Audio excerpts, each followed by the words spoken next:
Good morning. I'm Natalie with KQNK. Today is Wednesday, April 3rd. Currently, with fair skies, it is 34 degrees. The humidity is 75%.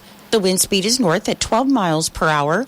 The barometric pressure is 30.07. The dew point is 27 degrees, and the current wind chill is 25 degrees. It's 8:04 and time for Kansas News. Kansas Information Network News, I'm Jen Austin. In Hugoton, 2 women are missing, prompting an expanded search. JP Bizette has more. The Texas County, Oklahoma Sheriff's Department asked the Oklahoma State Bureau of Investigation to look into the disappearance of Veronica Butler, 27, and Jillian Kelly, 39, on Saturday. They were en route to pick up children but never arrived. Butler and Kelly were headed to a rural home near Eva, Oklahoma.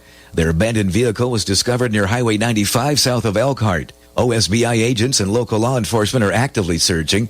Tips can be sent to tips@osbi.ok.gov. A bid has been approved and a contract awarded on an upcoming Kansas Turnpike construction project. Toll plazas will be demolished and new lanes will be configured at existing interchanges in Admire, South Topeka, and East Topeka. The bid was awarded to Bettis Asphalt and Construction for $1.9 million. The Kansas Turnpike Authority said the project will be finished between July of 24 and November of 25. This is Kansas Information Network News. QSI, how can I help you? Yeah, hi. I'm calling about the new garage you built for my husband. Yes. Everything okay? That's just it. It's perfect. He's always out there working on his toys, so I found a hobby of my own. What's that? Japanese raku pottery. Oh, you need a she shed. I need a she shed. QSI will help you build the garage, shed, or she shed of your dreams. Visit QualityStructures.com to get started today. 1 in 4 Americans today are living with a disability. I'm one of them. People with disabilities are extremely talented, resilient problem solvers that have so much to offer. And we've got a trusted ally on our side, an organization we can rely on, Easter Seals. Easter Seals is leading the way to full equity, inclusion, and access to healthcare, employment, and education for people with disabilities, families, and communities. That's my Easter Seals. Make it yours. Learn more and get involved at Good morning. I'm Natalie Hadley with your KQNK News. Brought to you by Firebolt Ag, LLC, serving all of your chemical and fertilizer needs.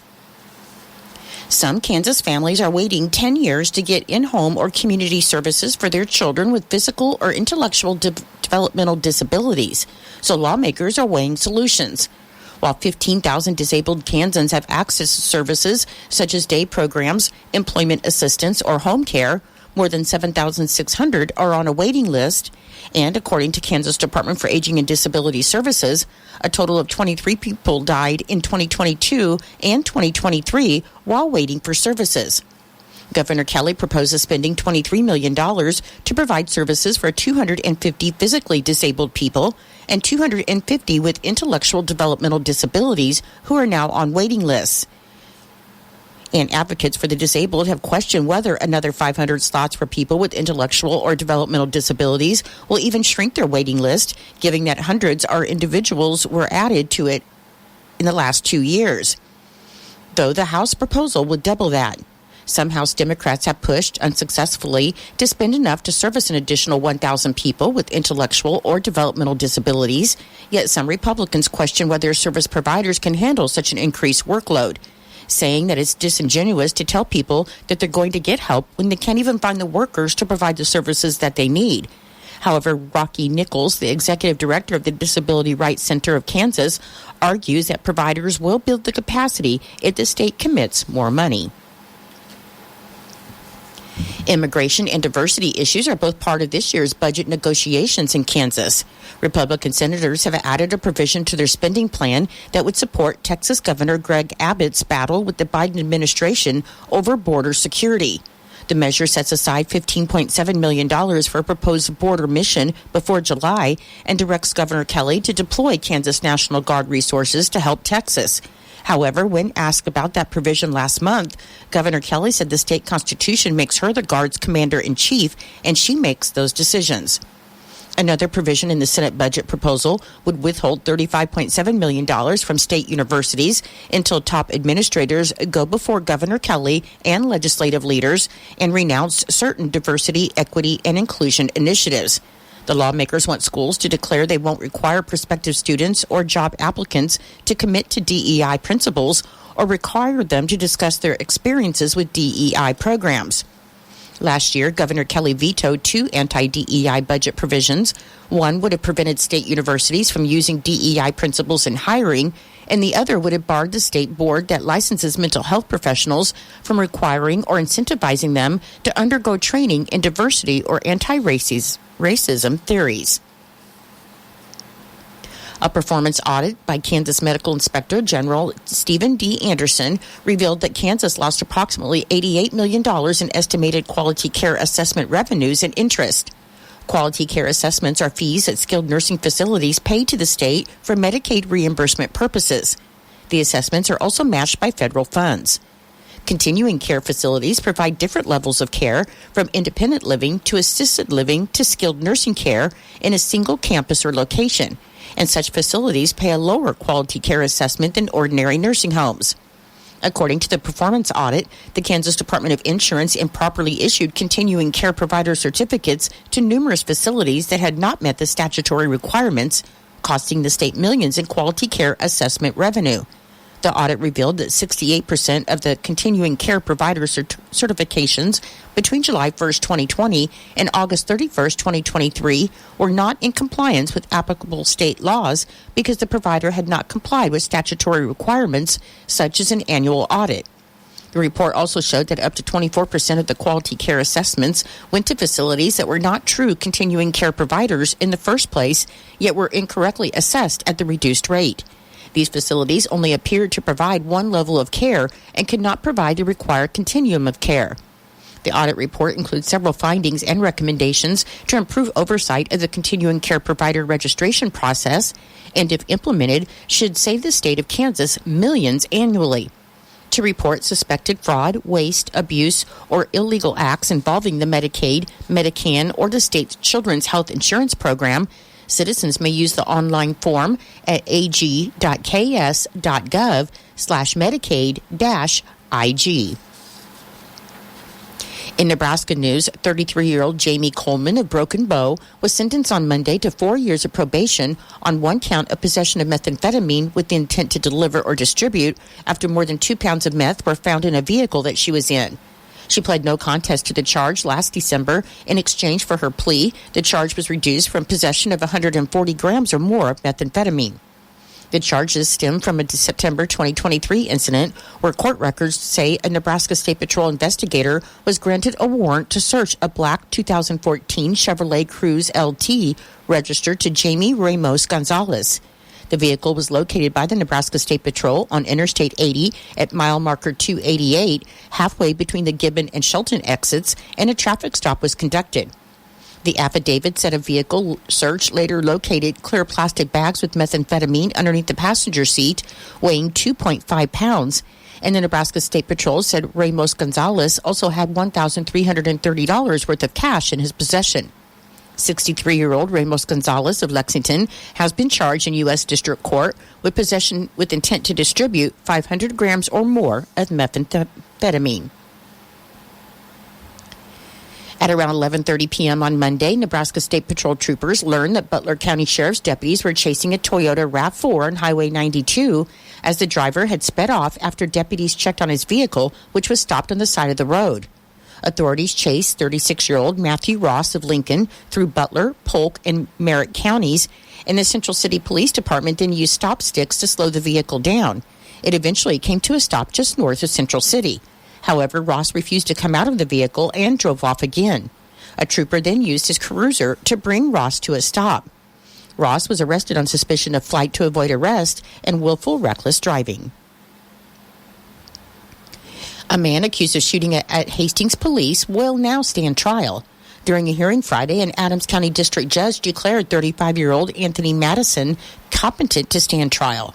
And this ruling comes just about 9 months after he was sent for treatment at the Lincoln Regional Center. Madison has been accused of shooting at Hastings police, and the charges stem from a shooting in 2022 where authorities say Madison fired a weapon towards officers. Madison has pled not guilty to 10 felony charges in the case, and pretrial for the case is set to start on May 21st. Madison is also charged in other felony cases in Lancaster, Hall, and Platte counties, and was also believed to be one of the last people to be with the Columbus woman who later was found murdered in Clay County, though no charges have been filed in her death at this time. I'll be back with more in just a moment. Firebolt Ag is a full-service fertilizer and chemical retailer. They customize products for individual farmers' needs, with the primary focus being customer profitability. Let Josh and Jack help you get the most out of your farm ground. They also provide in-house marketing with Ron Wall of Flatwater Solutions. Visit Ron in Phillipsburg or call Josh at 785-854-8484 or Jack at 308-840-2819. Firebolt Ag, your leader in agriculture. The Kansas Department of Commerce is joining other organizations and communities across the state in commemorating National Community Development Week.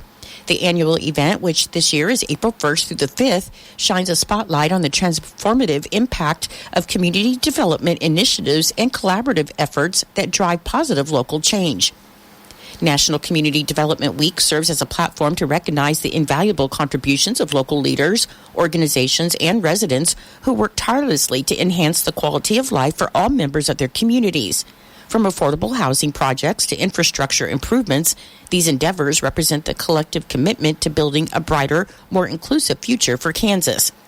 National Community Development Week initially was designated in 1986 to bring national attention to the Community Development Block Grant, or CDBG, program. And this year's National Community Development Week holds special significance as it coincides with the 50th anniversary of the CDBG program. And it marks a half-century of federal support for local initiatives aimed at economic development, affordable housing, and community revitalization. Since its inception, the program has played a vital role in empowering communities to address their most pressing needs. In Kansas, CDBG has invested more than $60 million in 208 projects across the state in the past 5 years. Small non-farm businesses in 64 Kansas counties and neighboring counties in Nebraska and Oklahoma are now eligible to apply for low-interest federal disaster loans from the U.S. Small Business Administration. And these loans offset economic losses because of reduced revenues caused by drought in primary counties that began November 15, 2023. These primary counties include locally Decatur, Graham, Phillips, Sheridan, Trego, and Norton, along with others. Francisco Sanchez Jr., the Associate Administrator for the Office of Disaster Recovery and Resilience at the Small Business Administration, said the Small Business Administration eligibility covers both the economic impacts on businesses dependent on farmers and ranchers that have suffered agricultural production losses caused by the disaster and businesses directly impacted by the disaster. Small non-farm businesses, small agricultural cooperatives, small businesses engaged in aquaculture, and most private nonprofit organizations of any size may qualify for economic injury disaster loans of up to $2 million to help meet financial obligations and operating expenses which could have been met had the disaster not occurred. And eligibility for these loans is based on the financial impact of the disaster only, not on any actual property damage. By law, the Small Business Administration makes economic injury disaster loans available when the U.S. Secretary of Agriculture designates an agricultural disaster, and the Secretary declared this disaster on March 25th. Businesses primarily engaged in farming or ranching are not eligible for SBA disaster assistance, and agricultural enterprises should contact the Farm Services Agency about the U.S. Department of Agriculture assistance made available by the Secretary's declaration. However, nurseries are eligible for SBA disaster assistance in drought disasters. Applicants can apply online and receive additional disaster assistance information at sba.gov/disaster. The deadline to apply for economic injury is November 25, 2024. Fort Hays State University announced the launch of its new family portal in partnership with Campus ESP, and this innovative platform aims to enhance parent involvement, foster communication, and empower families to actively support their students' educational journey. Research consistently shows that engaged parents play a pivotal role in student success, whether helping with college decisions, providing emotional support, or staying informed about campus life. Parents significantly impact their students' enrollment, retention, and overall well-being. The Fort Hays State University Family Portal offers a comprehensive suite of features designed to keep parents informed, connected, and engaged. And while the portal offers valuable general information, families seeking specific student-related data, such as financial details, current classes, and grades, will still need to complete third-party access. To learn more, you can visit fhsu.edu. Memorial services for Ed Dean, 92, will be held at 10 a.m. on Friday, April 5th at the Jennings United Methodist Church, and interment will follow in the Jennings Cemetery. Memorial contributions may be made to St. Jude Children's Research Hospital or the Jennings United Methodist Church and sent in care of Plummer Gobber Funeral Home, 215 West Main Street in Norton. Condolences may be left for the family at plummergobber.com. Your menu today for Eisenhower Elementary School. For lunch, you'll have Western bean bake, cheese stick, corn, pears, cornbread, and milk. For Norton Community High School and Junior High, your lunch today will be walking taco, fruit, and milk. And for Northern Valley Schools, your lunch today will be Mexi Tot Supreme, salad, vegetable, and fruit. I'm Natalie Hadley. Your KQNK News was brought to you by Firebolt Ag, LLC, farmers helping farmers to succeed. You can contact Firebolt Ag today to get the most out of your farmland. Your KQNK weather forecast is being brought to you by Hinkle Termite and Pest Control, your Norton experts for all of your pest control needs. Your forecast for today, it should be sunny with the high near 60 and breezy, with a north wind of 10 to 15 miles per hour, increasing to 15 to 20 miles per hour in the afternoon, and the winds could gust as high as 35 miles per hour. Tonight, it should be clear with a low around 28 and blustery, with a north wind of 15 to 20 miles per hour, decreasing to 5 to 10 miles per hour after midnight, and the winds could gust as high as 30 miles per hour tonight. On Thursday, it should be sunny with a high near 64, and on Thursday night, mostly clear with a low around 34. I'll be back with the rest of your forecast in just a moment. When you got bugs, we know what a nuisance that can be. Lock 'em out. From Hinkle Termite and Pest Control, Lock 'em Out is our very effective residential insect prevention program. We'll come to your place and treat your foundation plus all insect entryways. And while we're there, receive a free termite inspection. Call Mr. Rich Wenzel, our certified technician in Norton, at 785-202-0167. That's 202-0167. Continue with your weather on Saturday. Showers are likely and possibly a thunderstorm, mainly after 2 p.m. It should be mostly sunny with a high near 68 and windy. On Sunday, there's a chance of showers before 8 a.m., then a slight chance of showers after 2 p.m. Should be partly sunny with the high near 61 and breezy. On Monday, mostly sunny with the high near 60. And on Tuesday, there's a 30% chance of showers. Otherwise, it'll be partly sunny with the high near 63. Currently, with fair skies, it is 36 degrees. The humidity is 75%. The wind speed is northwest at 10 miles per hour. The barometric pressure is 30.07. The dew point is 28 degrees. And the current wind chill is 29 degrees. Your weather was brought to you by Hinkle Termite and Pest Control right here in Norton.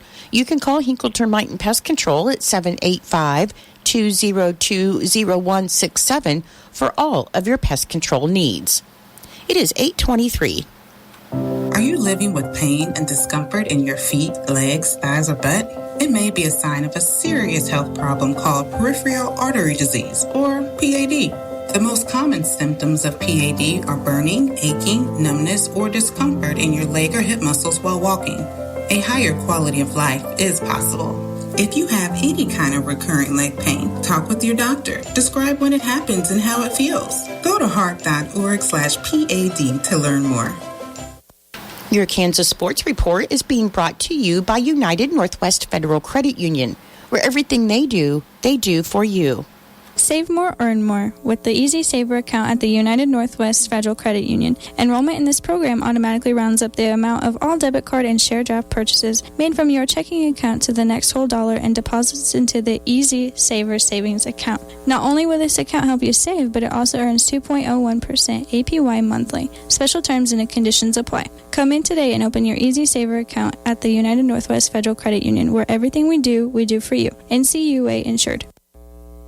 KIN Sports, I'm Spencer Dupuis. The Royals evened up the series with the Orioles last night, winning 4-1 from a dominant 7 innings of work on the mound from Alec Marsh in his first start of the season, giving up 2 hits, 1 run, 1 walk while striking out 5. Manager Matt Quatrero was impressed with his outing. It was outstanding. I mean, that's adverse conditions to pitch in against a really good lineup, and he did nothing but attack right from the get-go. They hit some balls hard that we were fortunate enough to be in the right spot and made some nice plays, but overall, I mean, I think he set the tone. He added that the most impressive part was against all the lefties. More so, it's with all those lefties, what's impressive to me. So his changeup was working, both breaking balls. And then he's got plenty of velo and mixing in 4 and 2 seamers. So, I mean, again, it's not an easy night to hit, but it's also not an easy night to compose yourself and throw in those conditions. Miguel Garcia led the way offensively with a double and a triple, driving in 3 of the 4 runs, and Nick Lofton had the other RBI. The Royals will go for the series victory today at 12:05. Cole Reagans will pitch for KC, and Corbin Burns will go for Baltimore. Kansas Information Network Sports, I'm Spencer Dupuis. Prairie Land Partners has a great lineup of compact utility tractors to help you tackle any job on your to-do list. Get in the seat and save up to an additional $1,500 off a 2023 John Deere compact utility tractor model with 0% interest, huge cash discounts, and a free implement of your choice. Now is a great time to buy. Offer ends April 30, 2024. Some restrictions apply. See Prairie Land Partners for details. Delivering the right solution. Prairie Land Partners. I'm Chris Jakovic. I served in the United States Air Force and I deployed 3 times. Being a veteran, it's interwoven into your DNA. It is really the absence of the connection and the purpose that can really drive a lot of veterans to some negative thoughts. For those who are in a suicidal crisis, the window of time to save somebody's life is very short. Our duty is to protect ourselves and protect our families. And one way you can do that is store your weapons safely. Store all your guns securely. Help stop suicide. Brought to you by End Family Fire and the Norton County Hospital and Medical Clinic offers many services to cater to the healthcare needs of our community. Whether seeking routine checkups, diagnostic tests, or specialized treatments, patients can rely on us to provide high-quality care tailored to their specific needs. Stay informed about the latest services, programs, and updates by following our Facebook page. We look forward to serving you and your family with excellence and compassion. Challenge. It's not something you shy from. It's a chance to up your game. Every day brings a new challenge. But with the enhanced Channel Seed brand on your side, you can rise to it.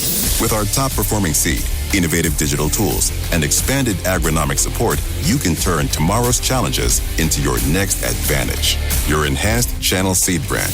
Let's rise to the challenge. Learn more at channel.com/rise. Read and follow pesticide label directions, IRM, grain marketing, and other stewardship practices. Kansas Agriculture Network Markets. Good morning, everyone. I'm Greg Akagi. Right now, let's check the weather. Good morning. We have a deep low pressure system that's moved off into the southern Great Lakes. In between the two, cooler and drier air continues to come in from the northwest for us. That will bring us a gusty wind, elevating the fire danger threat, especially in north central Kansas. We have another trough of low pressure off the coast of British Columbia, and that will be our next weather maker by this weekend. We do expect some frost and freeze conditions Thursday into Friday morning, with Friday being the coldest, temperatures at or just below freezing. As that system moves toward the Rockies, some moisture will increase with decent rain chances Saturday night into Sunday. For northwestern Kansas today, mostly sunny with a high in the mid-60s, breezy upper 50s in the north central part of the state, and in northeastern Kansas, sunny and windy with a high 52. Southwestern Kansas, partly sunny with today's high in the upper 60s. South central Kansas, sunny, windy, low 60s today, and the southeastern part of the state, breezy with a high in the upper 50s. I'm meteorologist Dan Holliday. As we look at the early calls today, first off, on the livestock side, it might depend on what type of news that they'll trade off of. Of course, keeping an eye on what's going on down in Texas with now confirmed an employee of one of the dairy facilities down there has H5N1, which is a form of the high path avian influenza virus. Beef, wholesale beef was weaker. Hog trade, a little bit stronger overall into the market. Now, we're getting a bounce back as far as the grains in the overnight trade are concerned. We see wheat futures are up 8 cents, corn futures up 2, and soybean futures up 5 to 6 cents. Can we hold it through the trade day today? You're listening to the Kansas Ag Network.